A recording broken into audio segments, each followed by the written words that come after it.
시편 121편 1절부터 8절까지의 말씀을 우리 다 같이 한 목소리로 읽겠습니다. 시편 121편 1절부터 8절까지의 말씀입니다. 내가 산을 향하여 눈을 들리라. 나의 도움이 어디서 올까? 나의 도움은 천지를 지으신 여호와에게서로다. 여호와께서 너를 실족하지 아니하게 하시며 너를 지키시는 이가 졸지 아니하시리로다. 이스라엘을 지키시는 이는 졸지도 아니하시고 주무시지도 아니하시리로다. 여호와는 너를 지키시는 이시라. 여호와께서 내 오른쪽에서 내 그늘이 되시나니 낮의 해가 너를 상하게 하지 아니하며 밤의 달도 너를 해치지 아니하리로다. 여호와께서 너를 지켜 모든 환난을 면하게 하시며 또 내 영혼을 지키시리로다. 여호와께서 너의 출입을 지금부터 영원까지 지키시리로다. 아멘. 한 해를 보내고 또다시 새해를 맞이하게 되었습니다. 제가 삶의 목적을 찾지 못했을 때는 이렇게 해가 바뀔 때마다 속절없이 흘러버린 세월에 대한 아쉬움과 회한이 남곤 했습니다. 별로 한 일도 없이 나이를 먹어간다는 그런 사실이 초조해지기도 했습니다. 그러나 지금은 그렇지 않습니다. 내가 가는 길이 너무나도 분명하다 보니까 전혀 그런 마음이 없어요. 오히려 지난 1년 동안의 순례길을 무사히 마쳤다는 것이, 여기까지 내가 올 수 있었다는 것이 그렇게 스스로 뿌듯하고 대견할 수가 없어요. 정말 하나님께 감사드리지 않을 수 없습니다. 우리 성도들에게도 칭찬과 격려를 해주고 싶어요. 여러분은 지난 한 해 동안 여러 가지 시련과 고통을 잘 이겨내고 여기까지 오셨습니다. 이제 2020년이라는 새로운 길을 걸어가게 될 텐데 하나님을 의지하고 또다시 이 여행을 성공적으로 마치게 되기를 바랍니다. 그래서 새해를 시작하면서 성도들을 위해 기도하는 마음으로 이 말씀을 준비했습니다. 이 시편 121편에는 성전에 올라가는 노래라는 제목이 붙어 있습니다. 이스라엘 백성은 절기 때마다 하나님을 예배하기 위해서 성전에 올라가야 했습니다. 예루살렘 성전까지 여행을 했는데 그때 불려진 노래라는 뜻입니다. 절기를 지키기 위해 성전에 올라가는 일은 결코 쉬운 일이 아니었습니다. 우선 여자들과 어린아이들만 집에 남겨두고 모든 남자들이 일주일 이상, 최소한 일주일 이상 집을 비워야 했습니다. 또한 재물을 끌고 예물을 등에 지고 험준한 산을 넘고 강을 건너고 광야를 통과해야 했는데 곳곳에 예상치 못한 위험이 도사리고 있었습니다. 그러므로 이 성전에 올라가는 길은 믿음이 없이는 갈 수 없는 길이었어요. 그러나 하나님을 의지하여 이 모든 어려움을 이겨내고 이제 예루살렘 성전에 도착하면 거기서 큰 기쁨으로 모든 성도들과 함께 하나님을 예배하며 꿈에 그리던 복된 교제를 누릴 수가 있었습니다.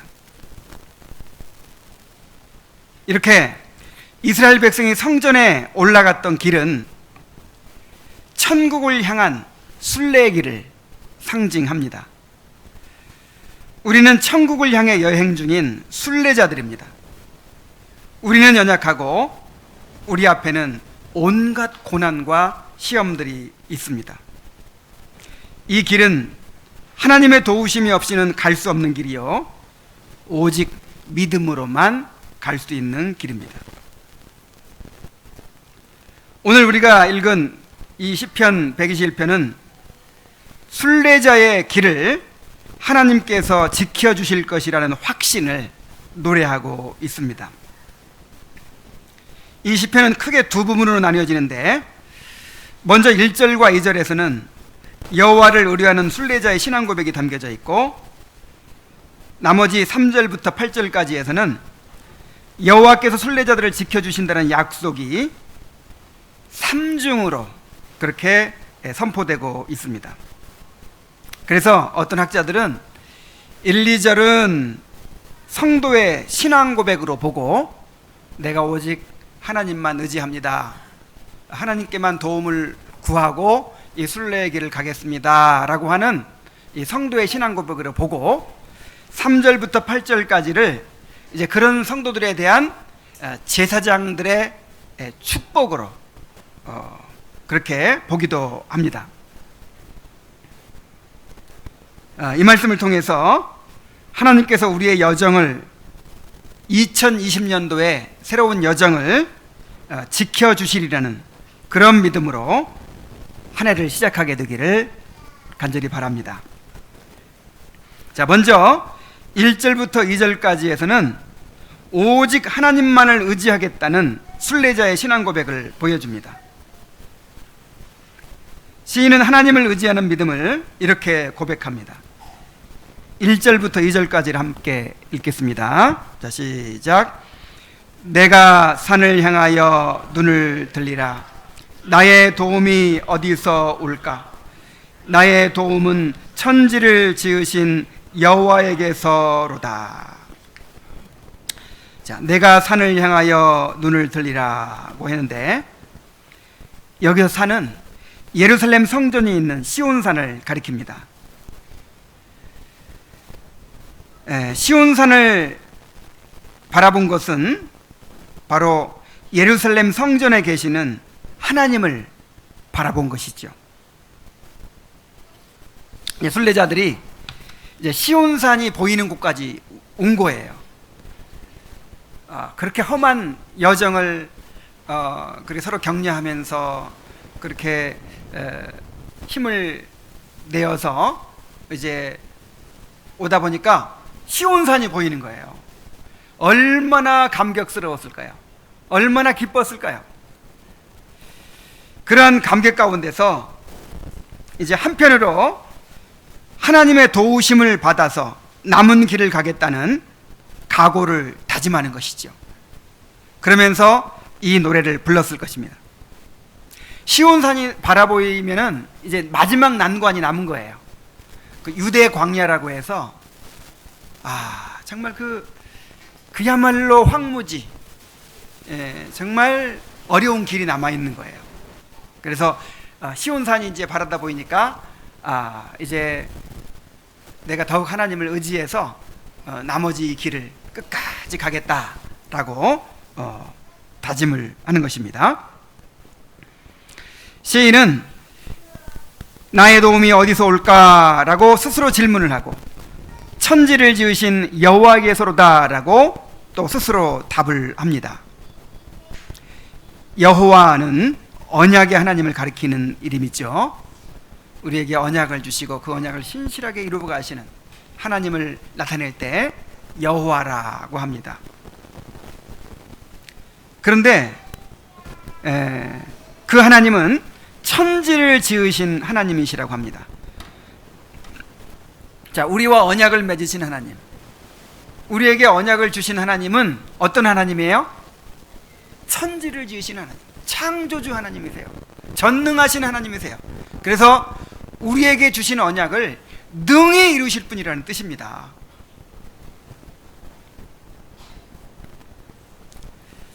자, 나의 도움이 어디서 옵니까? 우리의 도움이 어디서 옵니까? 우리에게 언약을 주신 하나님, 천지를 창조하신 그 전능자 하나님에게서 옵니다.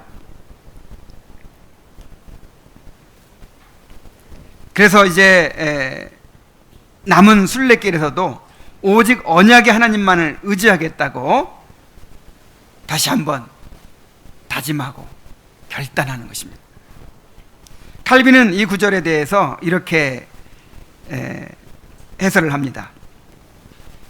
이에는 시인이 세상을 바라고 소망하며 신뢰하던 자세를 버리고 산 위에 있는 성전, 그리고 그곳에 임재하여 계신 하나님, 곧 모든 것이 변하여도 결코 변하지 않으시는 산과 같이 불변하시며 영원한 도움이 되시는 하나님만을 바라보겠다는 결심의 의미가 내포되어 있다고 볼 수 있다. 나는 세상을 더 이상 바라보지 않겠습니다. 다른 것을 의지하지 않겠습니다. 지금까지도 내가 하나님의 도우심으로 여기까지 왔습니다. 이 순례의 길이 마칠 때까지 나를 인도하시고 내 발걸음을 지켜주실 분은 하나님이십니다. 내가 그 하나님만 의지합니다. 그 하나님만 의지하고 남은 길을 끝까지 힘을 내서 가겠습니다. 자, 이런 고백과 다짐이죠.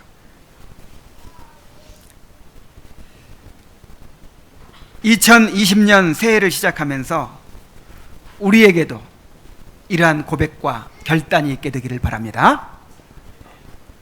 우리가 한 해를 살아가면서 필요한 모든 도움을 어디서 얻을 수 있겠습니까?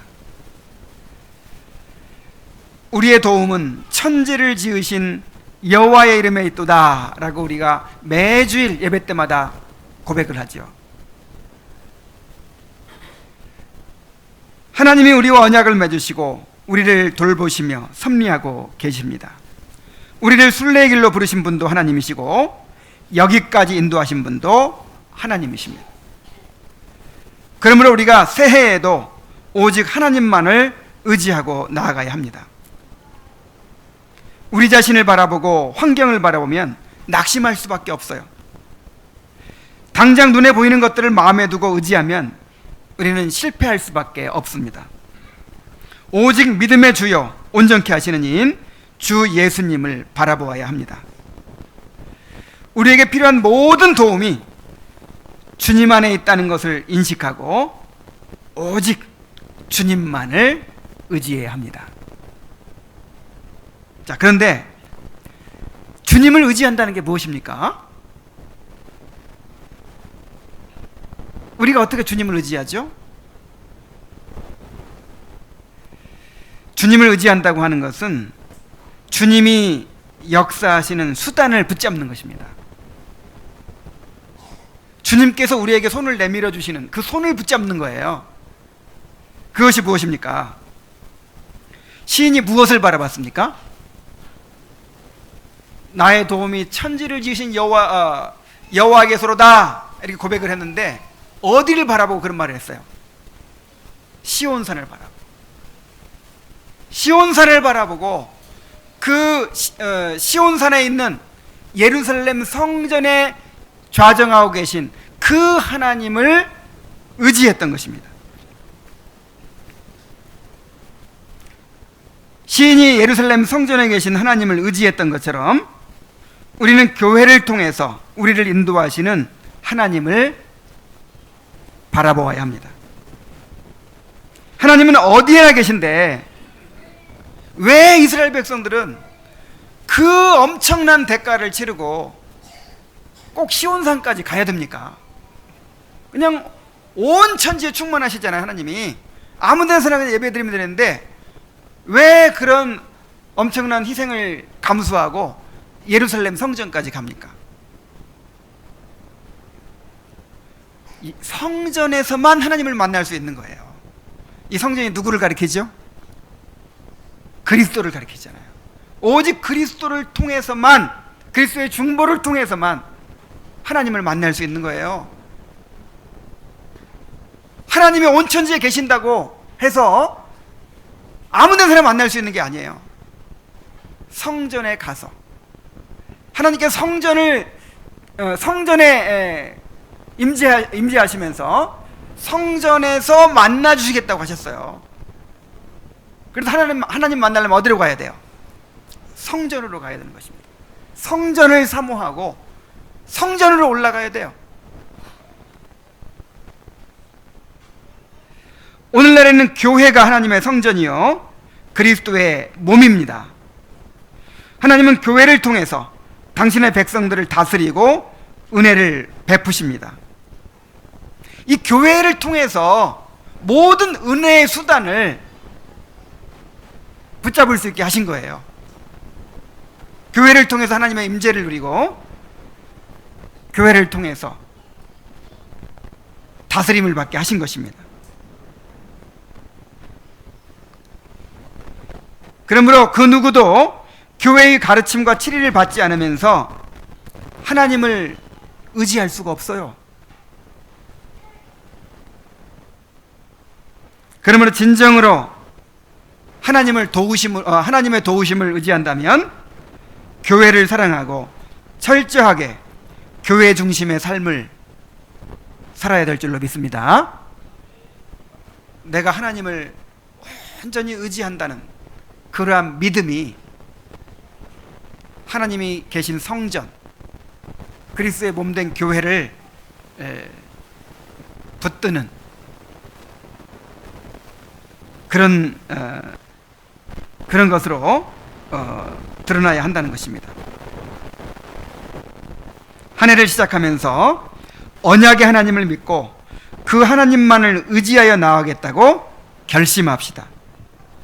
이를 위해 철저히 한 해 동안 교회의 가르침과 치리를 따라서 그렇게 교회 중심으로 살아가겠다고 결심하게 되기를 바랍니다. 자, 이제 3절부터 8절까지에서는 이렇게 하나님께 대한 믿음을 고백한 성도들에 대한 축복이에요. 하나님은 이렇게 오직 하나님만을 의지하고 그렇게 순례의 길을 가는 성도들을 지켜주시겠다고 약속해 주셨습니다. 그런데 이 지켜주시겠다는 약속이 3중으로 3번이나 반복해서 그렇게 선포되고 있어요.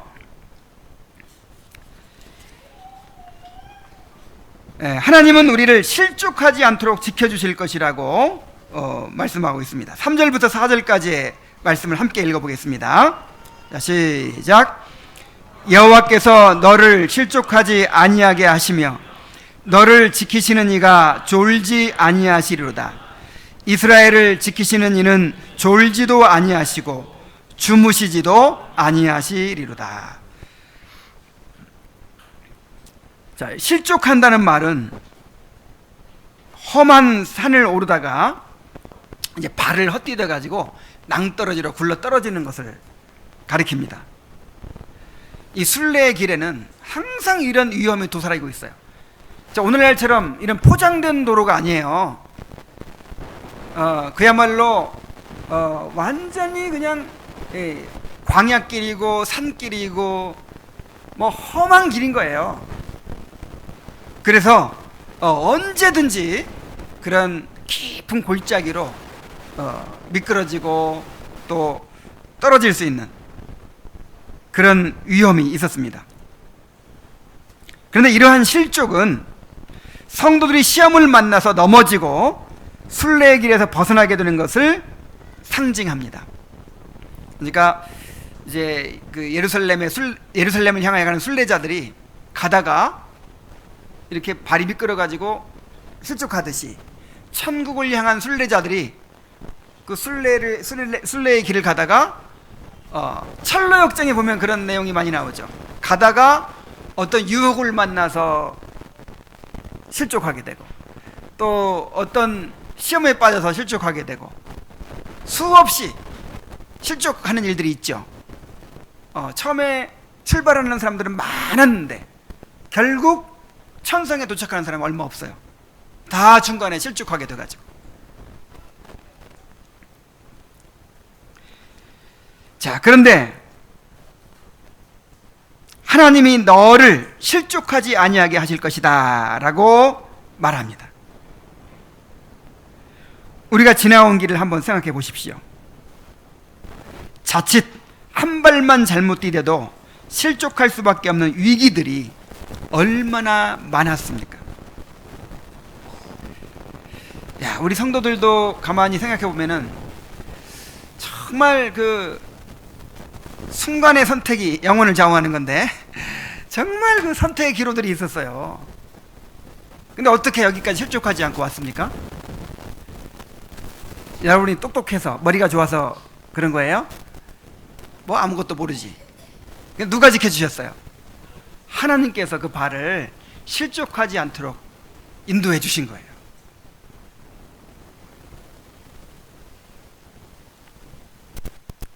앞으로도 우리 힘으로는 이 길을 무사히 갈 수가 없습니다. 우리의 연약함과 우리 앞에 놓여있는 온갖 시험과 유혹들을 생각하면 정말 누구도 마음을 놓을 수가 없어요. 그런데 우리 하나님께서 우리가 천국에 도착할 때까지 우리의 발걸음을 지켜주실 것을 약속해 주셨습니다. 우리를 지키시는 하나님은 졸지도 아니하시고 주무시지도 아니하신다고 했어요. 자, 그런데 졸지도 않고 주무시지도 않는다는 말을 반복해서 얘기하고 있죠. 왜냐하면 우리는 하나님을 의지하고 있으면서도 늘 불안해하잖아요. 천지를 지으신 그 전능하신 하나님을 의지하면서도 항상 불안해해요. 그래서 우리 심령을 알기 때문에 하나님은 졸지도 아니하시고 주무시지 아니하신다는 말을 반복해서 해주고 있어요. 고대 이방신을 섬기는 사람들은 그 신들이 항상 자고 있다고 생각을 했습니다. 그래서 신의 도움을 받기 위해서는 먼저 자고 있는 신을 깨워야 된다고 생각을 했어요. 그래서 이방인들의 그 제사를 보면 어떻게 제사를 지냅니까?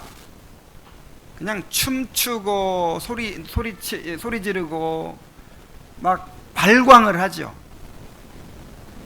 막 심지어 자기 몸을 칼로 막 이렇게 베가지고 피를 막 흘려요. 그래도 성에 안 차면 어떻게 합니까? 노예들을 갖다가 불에 태워 드려요. 아니면 자기 자식을 불에 태워 드리는 거예요.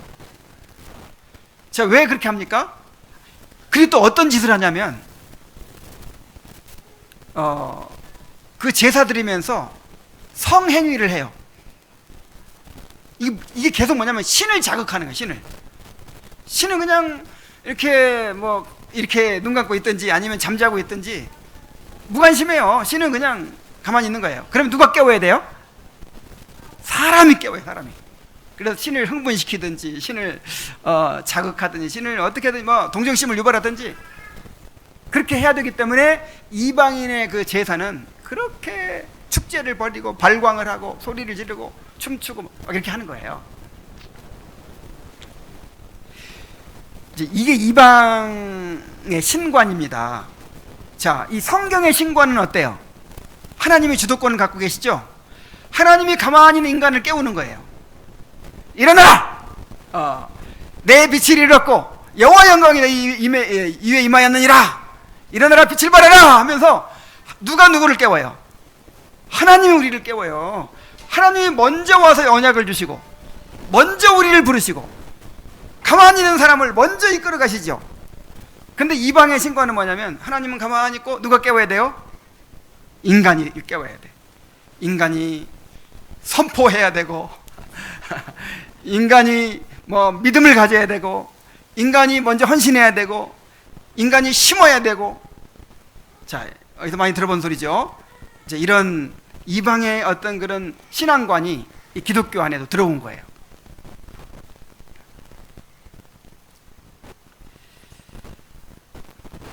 자, 그런데 우리 하나님은 어때요? 졸지도 아니하시고 주무시지도 아니하시는 하나님이에요. 먼저 언약을 주시고 먼저 앞서 행하시고 우리를 이끌어 가시는 하나님이십니다. 또 순례자들이 무리지어서 이렇게 가다가 야영을 할 때는 이제 강도들이 언제든지 올 수 있기 때문에 또 짐승들이 또 올 수 있기 때문에 이 불침번을 세웁니다. 근데 밤새도록 잠 안 자고 지키다 보면 졸리잖아요. 그래서 인간은 졸리기 때문에 잠에서도 마음이 안 놓이는 거예요. 잘 지켜 하고 이렇게 자는데 마음이 안 놓여요. 혹시 졸아버리면 어떡하지? 잠들어가지고 짐승들이 우리를 공격하면 어떡하지? 또 강도들이 우리를 공격하면 어떡하지? 이렇게 불안한 마음으로 자요. 이제 그런 것을 생각하는 거예요. 우리 하나님도 마치 그런 분인 것처럼, 하나님이 이방의 신처럼 자고 있다든지 아니면 사람처럼 피곤해가지고 졸리는 그런 하나님을 의지하는 것처럼 하나님을 믿고 의지하면서도 불안함을 내려놓지를 못하는 거예요. 여러분, 우리는 그럴 필요 없습니다. 이게 다 하나님을 몰라서 그래요. 하나님을 지금까지 경험한 어떤 인간, 어떤 세상의 신, 어떤 세상의 보호, 이런 것만 생각하면서 하나님을 그렇게 생각하기 때문에 그래요. 우리 하나님은 졸지도 아니하시고 주무시지도 아니하시는 분이라니까요.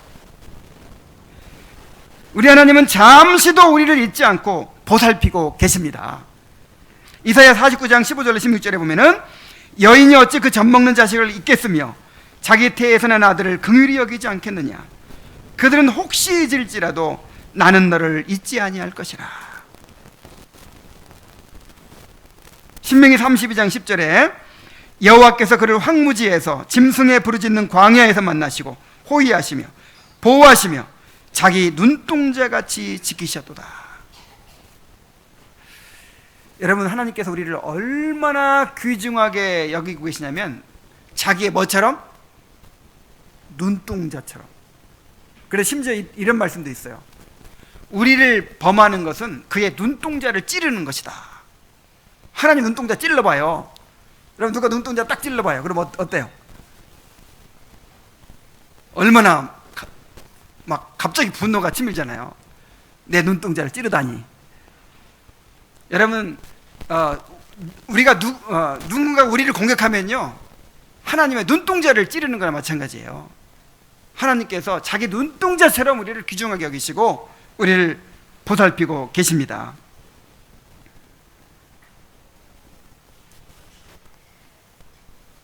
하나님은 졸지도 아니하시고 주무시지도 아니하시면서 우리를 실족하지 않도록 지켜주실 것입니다. 그 하나님을 의지하고 또 새로운 한 해의 발걸음을 힘차게 내딛게 되기를 바랍니다. 자, 이 지켜주신다는 말이 6번이나 계속 반복이 됩니다. 이 다음으로는 하나님께서 우리를 지키시기 때문에 그 누구도 그 무엇도 우리를 해치지 못할 것이라고 말하고 있습니다. 5절부터 6절까지를 또 함께 읽겠습니다. 자, 시작. 여호와는 너를 지키시는 이시라. 여호와께서 내 오른쪽에서 내 그늘이 되시나니 낮의 해가 너를 상하게 하지 아니하며 밤의 달도 너를 해치지 아니하리로다. 자, 우리를 지키시는 여호와께서 우리의 오른편에서 우리의 그늘이 되신다고 합니다. 여기서 그늘이라는 말은 휴식과 안식처를 뜻하는 말이에요. 뜨거운 광야를 지나는 순례의 길에서 햇볕을 피할 수 있는 그늘은 너무나도 간절한 것입니다. 그런데 사막에서 이런 그늘을 어디서 발견할 수 있을까요? 사막에서 이러한 휴식과 안식처를 어디서 발견할 수 있겠어요? 그렇죠. 그늘은 바로 물이 있고 주변에 나무가 자라고 있는 오아시스에서만 발견이 됩니다. 사막에서 만나는 오아시스는 순례자들에게 쉼을 줄 뿐만 아니라 계속해서 길을 가도록 힘을 충전해 주는 곳입니다. 그런데 천국을 향해 나아가는 순례자들에게는요, 우리 하나님이 친히 그늘이 되어 주신다는 거예요. 특히 내 오른쪽에서 내 그늘이 되신다고 했는데, 이것은 하나님께서 당신의 권능과 위엄으로 그 백성의 길을 보호하실 뿐만 아니라 하나님 자신이 사막의 오아시스와 같이 그들에게 안식이 되시며 힘이 되신다는 사실을 말씀하신 것입니다. 예수님께서 마태복음 11장 28절에서 이렇게 말씀하셨죠. 수고하고 무거운 짐진 자들아 다 내게로 오라. 내가 너희를 쉬게 하리라. 자, 누구한테 가면 쉼이 있어요? 이 광야 같은 세상에서 오아시스로 피할 수 있는 길이 어떻게 하면 피할 수 있습니까? 예수님께로 나오면 쉼을 얻는 거예요.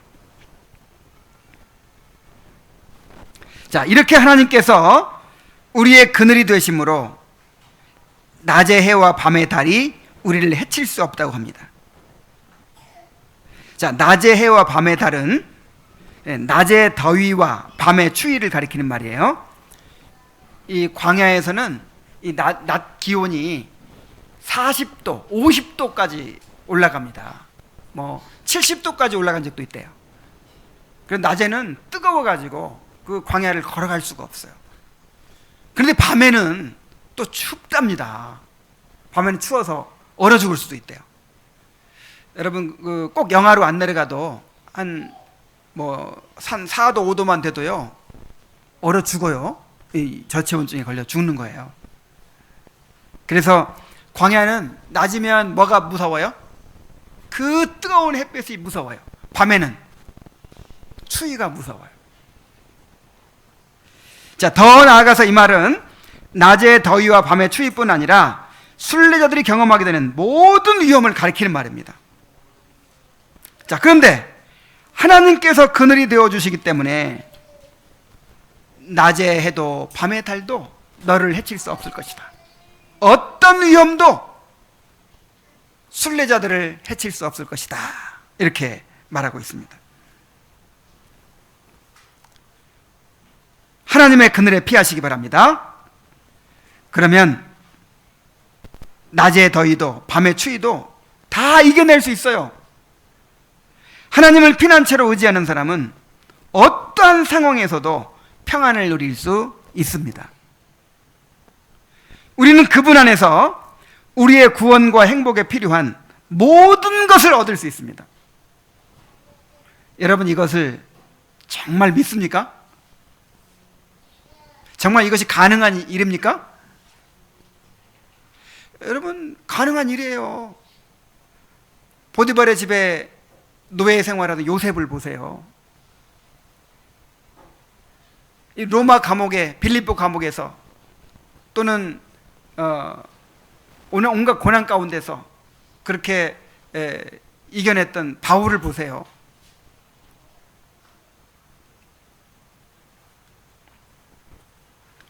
칼빈은 에베소서 1장 1절에 하나님 우리 아버지와 주 예수 그리스도로 쫓아 은혜와 평강이 너희에게 있기를 원하노라 는 말씀을 강의하면서, 자, 하나님 아버지와 주 예수 그리스도를 쫓아 은혜와 평강이 여러분에게 있기를 바랍니다. 이건 매주일 듣는 축도죠. 매주일 강목선언을 듣고 있죠. 여러분, 이 말씀을 들을 때 어떤 마음으로 들으십니까? 아, 이거 또 좋은 소리 한번 하는구나, 그렇게 듣습니까? 그런데 칼빈은 이렇게 말하고 있어요. 바울이 이렇게 말할 때는 어떤 뜻으로 말했느냐? 하나님의 은혜는 너무나도 훌륭한 것이기 때문에 만약 우리가 아무런 쉼이나 만족을 얻지 못한 사람처럼 이리저리 허둥대며 돌아다닌다면 우리는 지극히 배은망덕한 사람들이 될 것이라고 말하고 있다. 그리스도 안에서 하늘에 속한 모든 신령한 복을 이미 다 주셨어요. 하나님을 상급으로 누리도록 우리에게 허락해 주셨어요. 언제든지 하나님 앞에 나가서 교제할 수 있잖아요. 언제든지 하나님의 도우심을 우리가 요청할 수 있잖아요. 하나님이 우리의 그늘이 되십니다. 하나님이 우리에게 오아시스가 되십니다. 하나님이 우리의 피난처예요. 언제든지 피할 수 있고 언제든지 하나님의 품 안에서 안식을 누릴 수가 있습니다. 평안을 얻을 수가 있습니다. 그런데 아니 하나님을 모셨다고 하는 사람들이, 예수 그리스도와 연합했다고 하는 사람들이, 그리스도 안에서 하나님에 속한 모든 신령한 복을 다 받았다고 하는 사람들이, 성령을 모시고 있다고 하는 사람들이 아무런 쉼이나 만족을 얻지 못한 사람들처럼 그렇게 그냥 허덕이고 살아가는 거예요. 항상 뭐가 부족한 것처럼, 뭐 받지 못한 것처럼 그렇게 살아가고 있는 거예요. 여러분, 이것이 얼마나 하나님 앞에 큰 배은망덕이냐고 말하고 있어요. 한번 생각해 보세요. 하나님께서 모든 것을 다 주셨는데 아무것도 받지 못한 사람처럼 그렇게 쫄쫄 굶고, 그렇게 그냥 비참하게 살고, 불행하게 살고, 이것이 없다고 저것이 없다고 불평하고 원망하고, 어떻게 우리의 은혜를 베풀어 주신 하나님의 영광이 드러나겠습니까? 어떻게 찬양을 받으실 수 있겠습니까?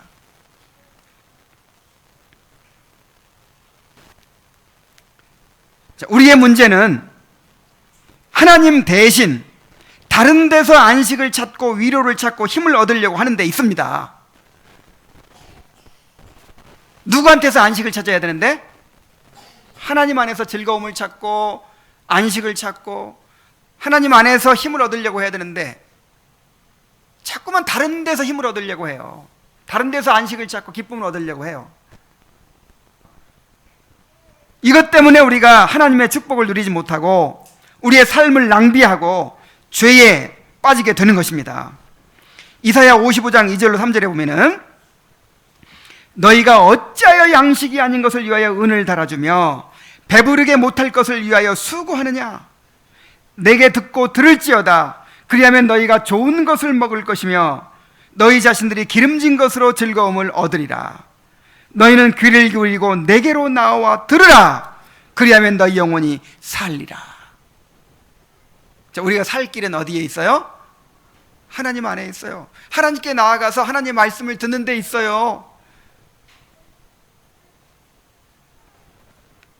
그런데 양식이 되지 못하는 거, 양식이 되지 못하는 잠시 그냥 찰나적인 기쁨을 주고 찰나적인 어떤 위로를 주는 그런 것들을 의지하고 그런 것들을 자꾸만 붙잡으려고 하니까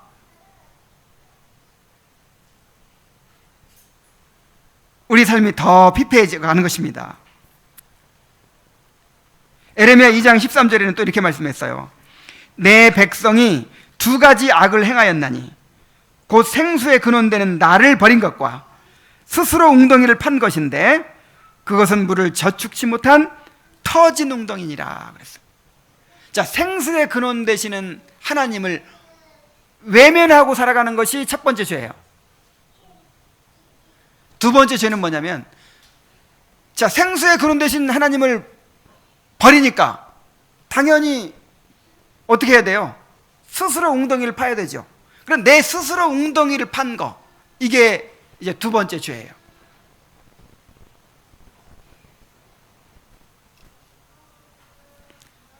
자, 그런데 스스로 웅덩이를 팝니다. 인간이 하나님께로부터 위로를 받고 하나님께로부터 기쁨을 얻고 하나님께로부터 평안을 얻고 안식을 얻고 하나님께로부터 행복을 얻으려고 하나님을 찾아야 되는데 스스로 웅덩이를 파요. 돈이라는 웅덩이를 파고 또 이 세상의 즐거움이라는 웅덩이를 파고 어떤 사람이라는 웅덩이를 파고 자꾸만 뭔가 이 땅의 것들을 통해서 만족을 얻으려고 웅덩이를 파요. 근데 그 웅덩이는 물을 저축할 수 없는 터진 웅덩이라고 그랬어요. 절대로 우리 영혼을 만족시키지 못한다고 했어요. 우리가 분명히 깨달아야 합니다. 당장에는 만족을 줄 것 같지만 육신의 생각은 사망입니다.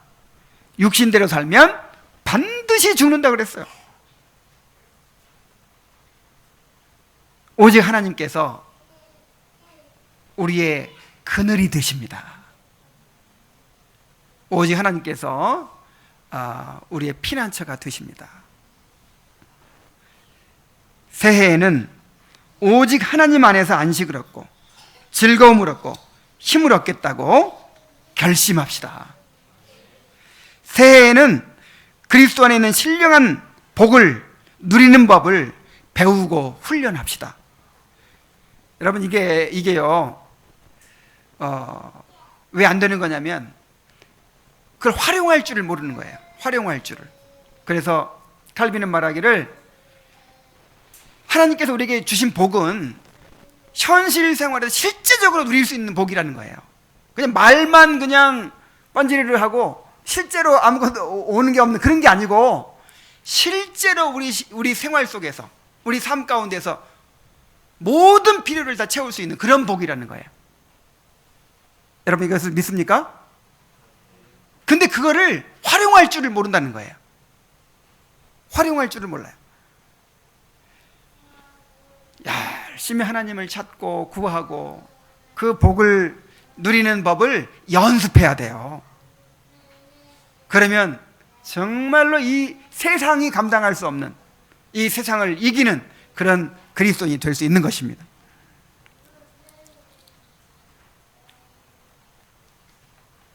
새해에는 오직 우리의 그늘이 되시는 하나님께로 피하는 그런 삶을 살게 되길 바랍니다. 그리하여 낮의 해도 밤의 달도 그 어떤 것이라도 우리를 해하지 못하는 그런 사람들이 되시기를 바랍니다. 자, 이제 세 번째로, 자, 하나님께서 우리를 지켜주신다는 말을 두 번이나 했어요. 이제 세 번째로, 하나님은 우리를 영원히 완전하게 지켜주신다고 또 선포합니다. 7절부터 8절까지의 말씀을 봅니다. 자, 함께 읽겠습니다. 시작. 여호와께서 너를 지켜 모든 환난을 면하게 하시며 또 내 영혼을 지키시리로다. 여호와께서 너의 출입을 지금부터 영원까지 지키시리로다. 자, 여호와께서 너를 지켜 모든 환난을 면하게 하시며 또 내 영혼을 지키시리로다 그랬어요. 여기서 영혼을 지키시리로다 그러니까, 육체는 안 지켜주시고 영혼은 확실히 지켜주시는구나, 그렇게 이해하면 안 됩니다. 여기서 영혼, 네페시라는 말은 영혼만이 아니라 우리의 영혼과 육체와 우리의 전인을 가리키는 말입니다. 그러므로 여기서 영혼을 지켜주신다는 말은 우리의 삶 전체를 지켜주신다는 말이에요. 여러분, 맞죠? 하나님 우리 영혼만 지켜주시고 우리 육체는 무관심하신가요? 어차피 죽으면 썩을 육신, 어떻게 살든지 그냥 대충 살아라, 그렇게 하십니까? 하나님 우리를 지켜주십니다. 우리의 모든 부분을 다 지켜주십니다. 머리털 하나도 하나님께 허락하시지 않으면 떨어지지 않는 거예요. 하나님은 우리의 영혼만이 아니라 우리의 마음도 지켜주시고 육체도 지켜주시고 가정도 지켜주시고 자녀도 지켜주시고 소유도 지켜주시고 우리의 모든 것을 지켜주십니다. 하나님께서 지켜주셔서 우리가 이렇게 안전하게 살고 있는 것입니다. 정말 우리의 몸의 부분들 가운데 어느 한 부분만 고장이 나도 정말 우리가 그냥 움직일 수가 없어져요. 큰 고통에 처하게 될 수 있습니다. 차를 운전하는 것도 한순간에 큰 사고가 일어날 수가 있고, 범죄의 위험, 건강의 위험, 온갖 위험들 속에서 우리가 살고 있어요. 그런데 하나님께서 우리를 지켜주셔서 오늘 여기까지 왔습니다. 그리고 앞으로도 우리를 이렇게 지켜주실 줄로 믿습니다. 얼만큼 지켜주세요? 완전하게 지켜주십니다. 우리를 완전하게 지켜주십니다. 자, 그런데 우리는 살아가면서 사고도 만나고 병이 들기도 하잖아요. 하나님이 지켜주시는데 때로는 우리가 그런 사고도 만나고 병도 들고 이런 어려움을 당하잖아요. 그럼 그건 어떻게 된 거죠?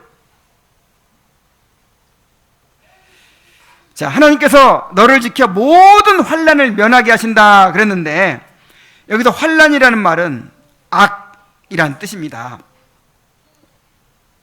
모든 환난을 면케 하신다는 말은 모든 해악들로부터 지켜주신다 그런 뜻이에요. 하나님을 믿는 사람들도 하나님이 지켜주시지만, 하나님이 우리의 머리털 하나까지도 다 지켜주십니다. 우리 삶의 모든 것을 철저하게 완전하게 지켜주십니다. 그런데 우리가 때때로 그런 사고도 만나고 병도 들 때가 있다는 거예요. 자, 이것을 어떻게 이해해야 합니까?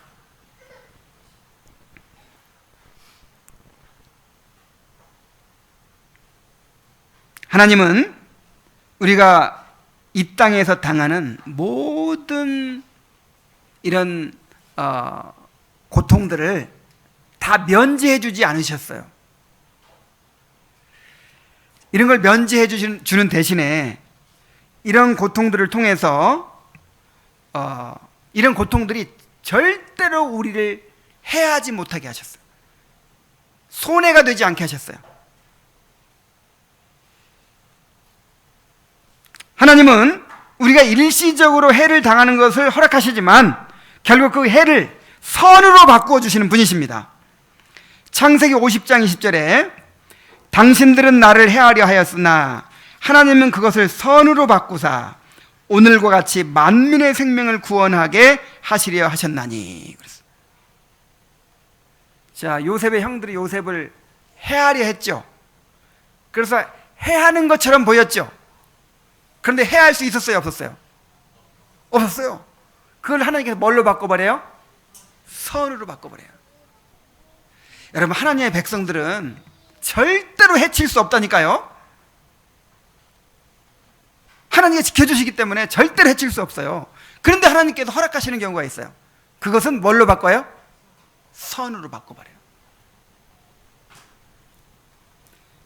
로마서 8장 28절에서 하나님을 사랑하는 자, 곧 그 뜻대로 부르심을 입은 자들에게는 모든 것이 합력하여 선을 이루느니라 그랬어요. 여러분, 하나님을 사랑하는 자, 곧 그 뜻대로 부르심을 받은 자들, 구원받은 자들이죠. 이런 사람들에게는 모든 일들이 합력하여 뭘 이루신다? 선을 이루신다. 여기 모든 일에는요, 주로 고난을 얘기하는 거예요. 왜냐하면 문맥상 고난 얘기하다가 이제 이어지는 말이거든요.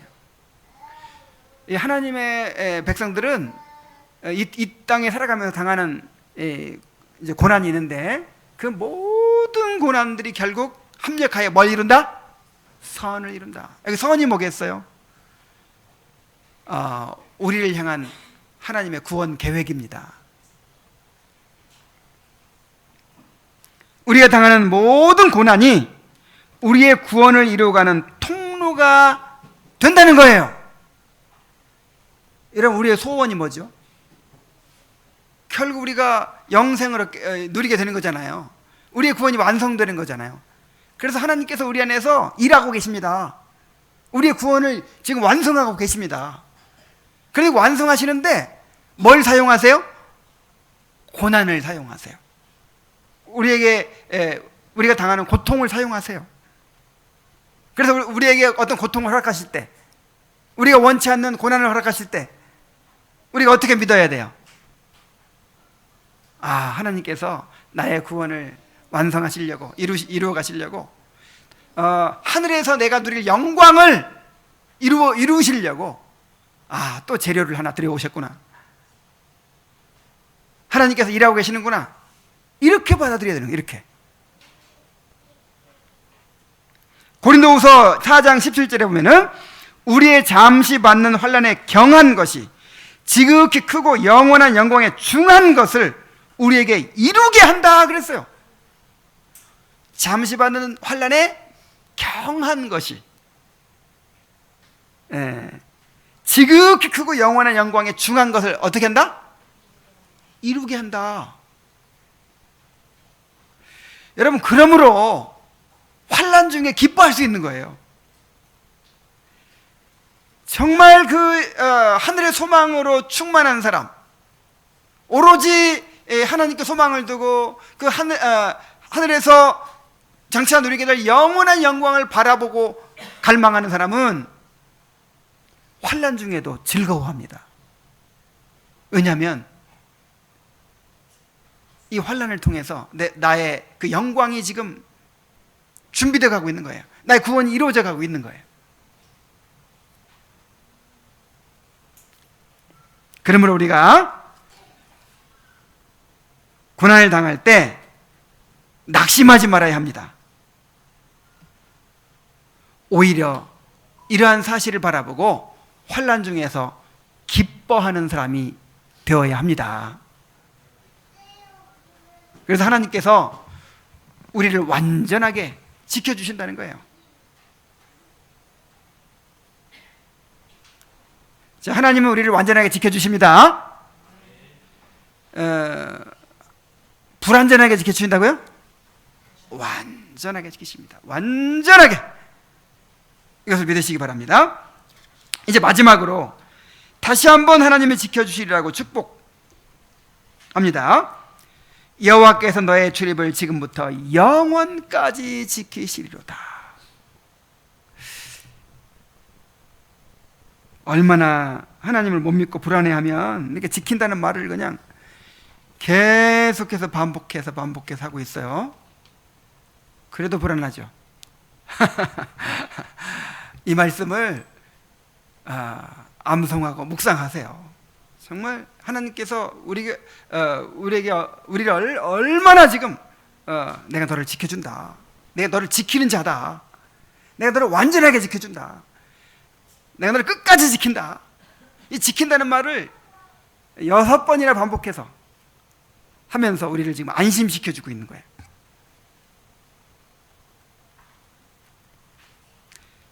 이 순례자들은 광야를 건너면서 또 시온산에 오르면서도 순간순간 마음이 불안했을 거예요. 두고 온 가족들이 잘 있을까? 들판에 두고 온 양들이 무사할까? 산을 넘어가다가 강도를 만나게 되지는 않을까? 내가 과연 이 순례 여행을 무사히 마치고 집에 돌아갈 수 있을까? 그런데 이때 찬송 소리가 들려옵니다. 여호와께서 너의 출입을 지금부터 영원까지 지키시리로다.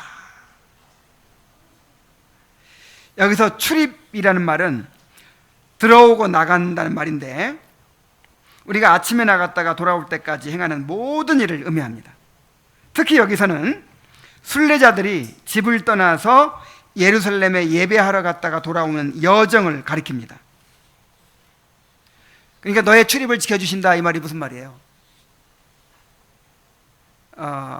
순례자들이 술 시작해서 끝까지 마칠 때까지, 순례를 마칠 때까지 하나님이 지켜주신다, 그 말이에요.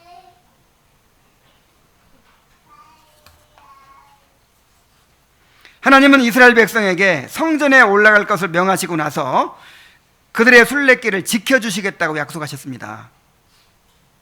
한번 생각해 보세요, 여러분. 옛날에는 치안도 그렇게 완전하지 않고, 그 다음에 국경에 무슨 철책이 있는 것도 아니고 언제든지 이웃 민족들이 쳐들어올 수 있어요. 그런데 가족들, 그 다음에 양들 다 내팽개쳐두고 예루살렘까지 예배하러 올라가야 돼요. 예루살렘에서 일주일 보내려면 이제 가는데 3일, 오는데 3일 하면 한 2주일은 비워야 돼요. 얼마나 두렵겠습니까? 얼마나 불안하겠습니까? 그동안 농사일은 어떻게 해요? 그래서 양 젖도 쪄야 되고 할 일이 많은데 그거 어떻게 해요? 그런데 그냥 무조건 다 내버려두고 예배하러 오라는 거예요. 출애굽기 34장 23절로 24절에 이렇게 말씀했습니다. 너의 모든 남자는 매년 3번씩 주 여호와 이스라엘의 하나님 앞에 보일지라. 내가 이방 나라들을 내 앞에서 쫓아내고 내 지경을 넓히리니 내가 매년 3번씩 여호와와 내 하나님을 뵈려고 올 때에 아무도 내 땅을 탐내지 못하리라. 자, 그러니까 참 이스라엘 백성들의 삶은요, 믿음이 없이는 살 수 없는 삶이에요. 믿음이 없이는. 절기만 있나요? 엿새 동안 일하고 7째 날은 딱 쉬어야 돼요. 그리고 6년 동안 농사를 짓고 7년째는 그냥 놀아야 돼요. 땅을 놀려야 돼요, 그냥. 또 뭐가 있습니까? 49년 다음에 오는 이제 50년째 되는 해는 희년이라 그래가지고 모든 종들 다 돌려보내고 그 다음에 빚 다 탕감해주고 다 그렇게 해야 돼요. 이야, 정말 이스라엘 백성은요, 우리가 야, 그 사람들 왜 이렇게 불순종하지? 왜 그렇게 믿음 없이 살지? 우상숭배. 그런데 진짜 어려워요. 그렇게 믿음으로 살아야 돼, 믿음으로.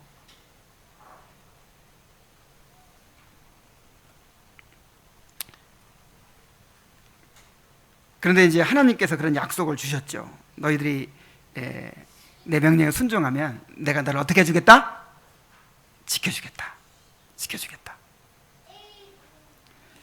그러므로 순례의 길을 가는 사람은 하나님의 약속을 믿는 믿음으로 성전에 올라갔습니다. 이 약속은 우리에게 주신 약속이기도 합니다.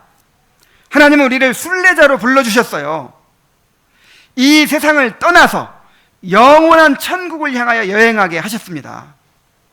그리고 이 길을 끝까지 갈 수 있도록 지켜주시겠다고 약속해 주셨습니다. 여러분, 순례자로 산다는 것이 쉬운 일이에요? 어려운 일이에요? 이스라엘 백성이 절기를 지키러 예루살렘에 올라가는 것만큼이나 어려운 일이에요. 정말 세상 사람들이 보면 이해가 안 될 거예요. 그래가지고 어떻게 이 경쟁에서 낙오하지 않고 살 수 있겠나 싶을 정도로 주의를 지켜야죠. 11조를 드려야죠. 그 다음에 항상 믿음으로 살아야지. 먼저 그의 나라와 그의 의를 구해야지. 하나님 중심으로 살고 말씀 중심으로 살고 교회 중심으로 살아야지.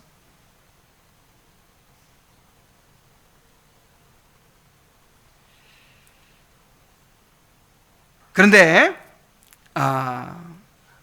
하나님을 믿고 하나님의 약속을 믿고 그렇게 순례자로 살아가기로 결단한 사람들에게 하나님은 분명히 약속해 주셨어요. 마태복음 28장 20절에 내가 세상 끝날까지 너희와 항상 함께 있으리라 그랬어요. 여러분, 이것을 믿으시기 바랍니다. 디모데후서 4장 18절에 주께서 나를 모든 악한 일에서 건져내시고 또 그의 천국에 들어가도록 구원하시리니 그에게 영광이 세세 무궁토록 있을지어다. 바울은 정말 확신이 있어요. 끝까지 하나님이 나를 지키시고 나를 인도해 주실 것이라는 확신이 있으니까 두려움이 없는 거예요. 여러분도 이러한 믿음을 가지시기 바랍니다. 2019년까지는 그래도 어떻게 살았는데, 야, 이제 2020년부터는 또 어떻게 살지?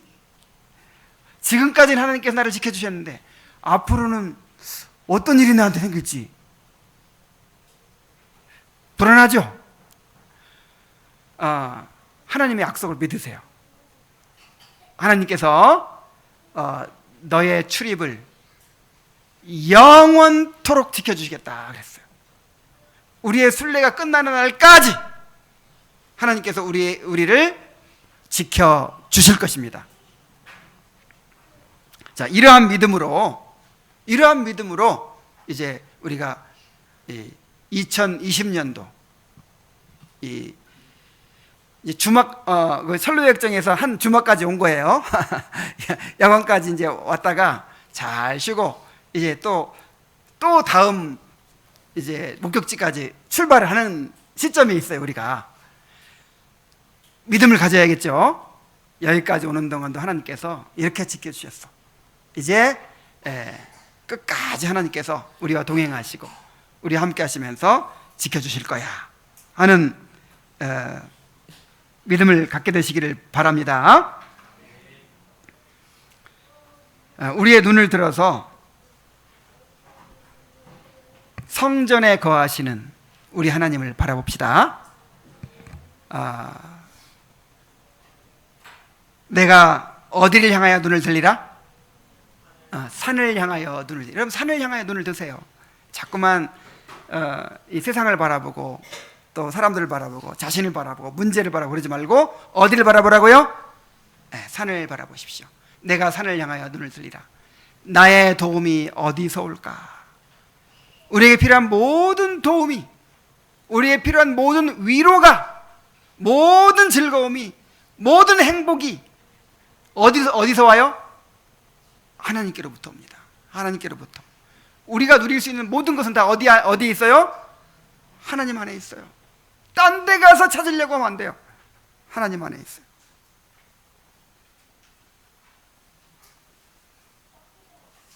우리의 도움은 천지를 지으신 여호와의 이름에 있습니다. 하나님을 의지하고 또다시 2020년 새해의 여정을 믿음으로 그렇게 힘차게 출발하게 되기를 바랍니다. 기도하겠습니다. 하나님 아버지, 우리를 2019년이라는 곳까지 지켜주시고 인도해 주셨습니다. 여기까지 온 것은 하나님의 은혜였습니다. 아버지 하나님, 그리고 이제 다시 우리에게 2020년을 허락해 주셨습니다. 아버지 하나님, 이 한 해를 우리가 어떻게 살아가야 되겠습니까? 우리에게 필요한 모든 것을 어디서 공급받고 누구로부터 도움을 받아야 되겠습니까? 우리가 산을 향하여 눈을 들기를 원합니다. 우리의 도움이 천지를 지으신 여호와에게 있음을 고백하고 오직 여호와 하나님만을 의지하고 나아가게 되기를 원합니다. 아버지 하나님, 이렇게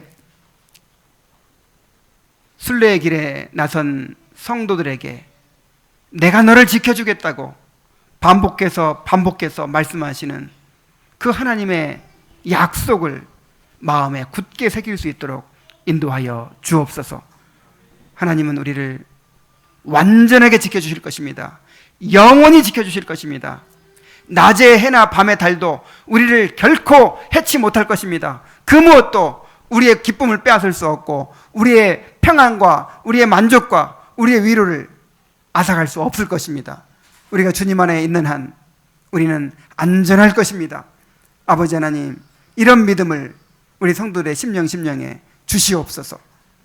그래서 믿음으로 힘찬 발걸음을 내딛게 하여 주시옵소서. 예수님의 이름으로 기도하옵나이다. 아멘.